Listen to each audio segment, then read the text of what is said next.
What is up guys, so today we are talking about classic TBC investments, and basically I will talk about a couple of items I'll be looking to buy early in TBC Classic and sell later because I think it will have a higher value later in TBC.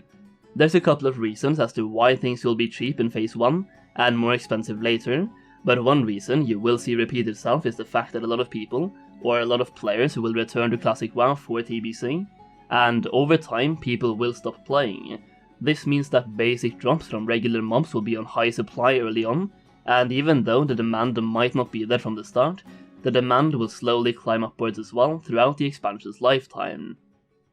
However, there are also a couple of semi-controversial investments that I will go through as well, but let's start with the most boring ones, cooking materials. While leveling in the Burning Crusade, you will find many different types of meat that can be used to craft or cook stat food for raiding, and this is where you can take advantage of the massive amount of people that will be obtaining these while leveling. One thing that's important here is that a lot of casual players will vendor these items, so making a macro to put in general chat once every hour or so is probably a good idea to secure yourself some of these for a cheap price, because the people that know their value will put them up on the auction house, but you want to try to get them cheaper than the auction value, and also you want to help people that might just end up vendoring them.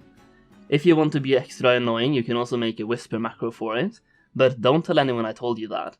The most important types of meat, if you ask me, is warped flesh, talbuk venison, serpent flesh, cleft hoof meat, and ravager flesh. You also have strange spores, which is technically not meat, but it is used for cooking and is dropped by Sporebat in Sangharmaj. I will also be looking out for some different reputation items, especially Scryer and Aldor items, even though I do think most people will know these items' value from the get-go. This includes items like Arcane Tomes, Sunfear Signets, Firewing Signets, Fell Armament, Mark of Sargeras, and Marks of Kil'jaeden. There are also some low-key reputation items you can obtain, such as Boglord Tendrils for Sporegar reputation, as well as Fertile Spores for Sporegar reputation as well, and Unidentified Plant Parts for Cenarian Expedition reputation as well. Arakoa Feathers can also get you reputation with the lower city, and these will be obtained semi-passively while leveling if you do quests in Terracar Forest, so you might be able to grab some of these very cheap as well. The low-key reputation items are the ones I expect the biggest return on my investments on, but it's also somewhat high risk, high reward. The next thing I will talk about, which could have huge potential, is scrolls. Some scrolls are used within raids because they don't conflict with other buffs. For example, Scroll of Stamina conflicts with the stamina buff from a priest, which makes that scroll worthless, and the Scroll of Intellect also conflicts with the intellect buff from mages, which also makes that scroll worthless. However, the Scroll of Agility, Strength and Spirit do not conflict with any class buffs, and can therefore be a fairly significant DPS increase to people looking to min-max, and as we know from Classic WoW, min-maxing is definitely where a lot of good gold potential is. I would also be on the lookout for different types of leather, as a lot of people might go skinning just to grab some extra gold while leveling, and if enough people do that, then the price of leathers might crash to the ground, in which case you will most likely make gold by buying it and reselling it in phase 4 or phase 5 when there's less supply of these materials. Another thing that I will personally be on the lookout for is Fell Lotus, because these are used in crafting flasks in TBC, similar to how Black Lotus was used in Classic WoW. One huge difference between Fell Lotus and Black Lotus is that Fell Lotus cannot be picked on its own. It's a rare drop when gathering any outland herb, so I guess you can compare it to how Swift Thistle works in Classic WoW, but with a much lower drop rate. Based on my research, it should be roughly a 3% drop rate when gathering herbs. My reasoning for buying Fell Lotus early in TBC is simple. I think there will be a lot of people looking to make gold early in TBC to either buy flying, best in slot gear, or skilling up their professions. People will be desperate for gold, and the people that can supply that gold pretty much have control. You also have the fact that there will be a huge surge of players at the launch of TBC. There will most likely be many layers active, thus increasing the supply of open world materials, and as we go from, for example, 10 layers to 1 layers, the price of open world materials in general will skyrocket, and this item has absolutely insane potential. For example, if we have 10 layers at the launch of Classic WoW or Classic TBC, that pretty much increases the supply of fell lotuses by 1000%, which will affect the price, and when we go down to 1 layer later on, that price will go up because the supply is a lot more limited. There is also a lot of strong Classic WoW consumables that do in fact compete against TBC flasks, so people might opt to use those instead, at least for a while. However, the Fell Lotus is an item that will always be on demand throughout TBC, and will also passively go up in price due to the inflation of gold coming from quests and daily quests, so this one's a really safe investment if you ask me.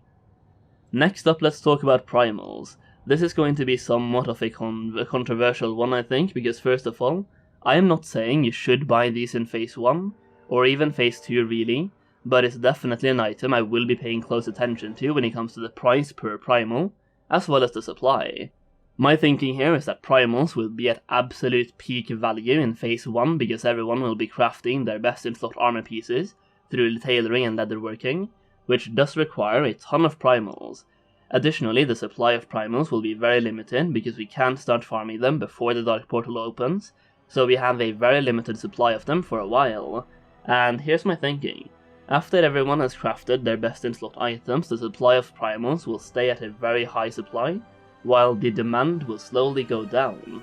I do suspect there will be a decent demand through Phase 1, and maybe Phase 2, but I have drawn a graph that shows roughly my thinking of how the Primals will move up and down in price compared to the content cycle of TBC, so basically if I time it perfectly and buy them at the end of Phase 2, then sell them in Phase 3, then rebuy them in Phase 4 and sell them again in Phase 5, I could make a lot of gold. My reasoning behind this is, for example, in Phase 4 we will have a huge supply of Primals in general, the market will be flooded with them, and we will have a constant supply as well, meaning the prices could be very low, but then in Phase 5, once Sunwell releases, we get access to new patterns and recipes that does require a bunch of Primals in order to craft the items. For example, the Gloves of Immortal Dusk requires 18 Primal Shadows, Hardcorium Breastplate requires 10 Primal Fire, and 10 Primal Shadows as well,